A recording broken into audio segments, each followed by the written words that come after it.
আচ্ছা, কিছুদিন ধরে দেখতেছি মুসাম্মাদ লাইলা খাতুন, ঠিক আছে, এই লাইলা খাতুনের গানটা প্রচুর পরিমাণ ভাইরাল হচ্ছে কি হচ্ছে না জানি না, কিন্তু ভিউ হচ্ছে ভাই, প্রচুর পরিমাণ ভিউ হচ্ছে। ঠিক আছে, তো গাইজ তোমরা কিন্তু কমেন্ট অবশ্যই করবা যে এই সিঙ্গেল মেয়েটার গানটা কেমন হয়েছে। ঠিক আছে, অসম গান, মানে সুন্দর, অনেক সুন্দর, সো ভেরি বিউটিফুল গার্ল। ঠিক আছে, চলো আমরা গানটা শুনে আসি।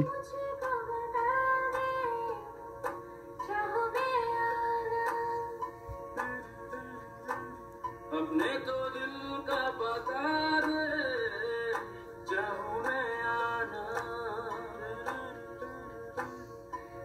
ये मुझको बता दे, चाहूं मैं आना, अपने तो दिल को बता दे, चाहूं मैं आना, एक्सप्रेशन इतना बता दूं मुझको, चाहत पे अपनी मुझको হাসিটা উপস্থিত মনে করে दिया, গানের মধ্যে ডুবে যেতে হবে।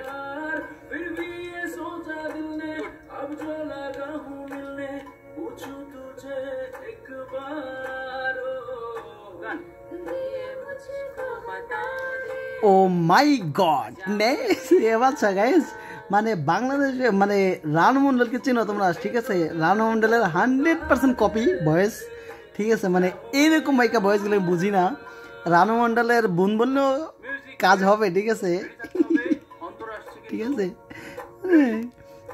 তারপরে ওয়েট করো ওয়েট করো। ঠিক আছে, ইস, গানের ভিতরে ডিস্টার্ব দেয় কেন? ঠিক আছে, মানে তাকে গাইতে দিলবে না। ঠিক আছে, মানে আচ্ছা, এখানে আমি একটা জিনিস বুঝি না, এই যে মুখটা এরকম করার কি আছে, মুখটা এরকম করার কি আছে, মানে কি মনে করতেছে গানটাকে? হ্যাঁ, এত সুন্দর কণ্ঠে গানটা গাইতেছে, তারপর মুখটা বাঁকা না করলে হয় না। ঠিক আছে,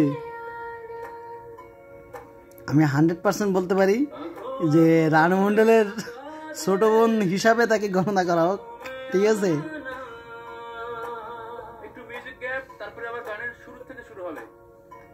আর এই সিঙ্গেল মেয়েটির জন্য কে কে পাগল অবশ্যই কিন্তু কমেন্ট করে জানাবা। ঠিক আছে,